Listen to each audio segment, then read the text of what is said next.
Լեռնային Ղարաբաղը հերքում է Ադրբեջանի պաշտպանության նախարարության հայտարարությունը, թե Ղարաբաղը ադրբեջանական շփման գծում հայկական կողմը կորուստներ է տվել։ Ղարաբաղի պաշտպանության բանակը հայտարարում է ադրբեջանական կողմը ինքն է դիվերսիոն ներթափանցման փորձ կատարել, որի հետևանքով առնվազն 2 զոհ եւ վիրավորներ ունի։ Ընդհանուր առմամբ սա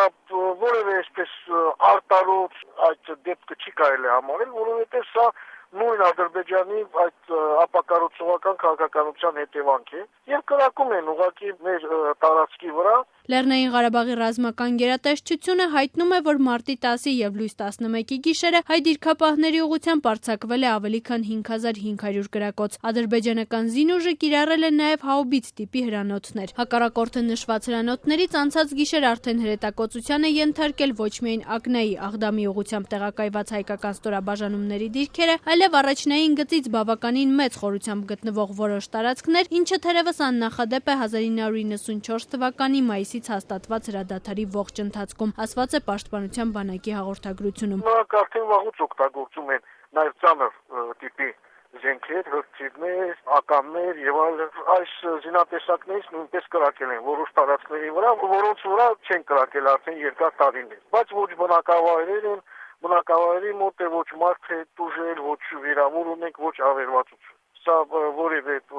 հիմք չկա, որ մենք մտածենք, որ լայնածավալ պատերազմ է եւ այլն եւ այլն։ Հայաստանի պաշտպանության նախարարի մամուլի խոսնակ Արծրուն Հովհաննիսյանը ադրբեջանական կողմի տարածած լուրերը երևակայության բարձրակետ է որակում։ Ապշելու է, որ ադրբեջանական կողմի ֆանտազիաները մինչև հիմա, ասենք, համանապակվում են 3-4 զոհերով, հիմա արդեն 10-15 զոհերից էլ չեն խոսում, հորինել, դրանով ավելի ու ավելի մեծացնելով իրենց դատերը եւ, այսպես ասած, իրենց ավելի մեծ փոսի մեջ գցելով։ Հայաստանի պաշտպանության նախարարի մամուլի խոսնակը շփման գծում իրավիճակի լարումը կապում է Սարգսյան-Պուտին հանդիպման հետ։ Դեռ մենք մի քանի օր առաջ հայտնել ենք, որ ադրբեջանական կողմը նման բարձրաճան հանդիպումներից առաջ եւ ընթացքում մշտապես լարում է իրավիճակը եւ նա շարունակում է ըստ էության լարել։ Պաշտպանության բանակի հայտնած տվյալներում դուք տեսնում եք, որ դիվերսիոն ներթափանցման փորձ են կատարել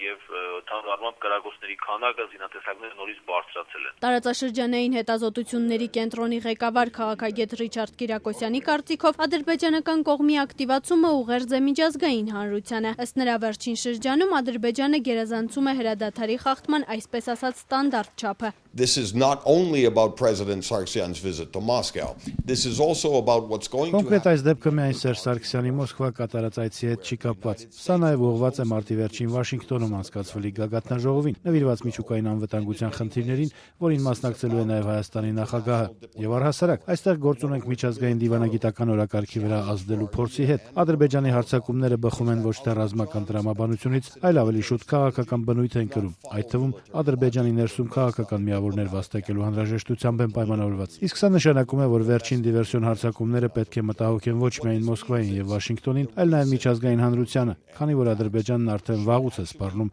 տարածաշրջանի խաղաղությանն ու կայունությանը։ By Moscow or Washington, but the international community, because Azerbaijan has long become a threat to regional security and stability.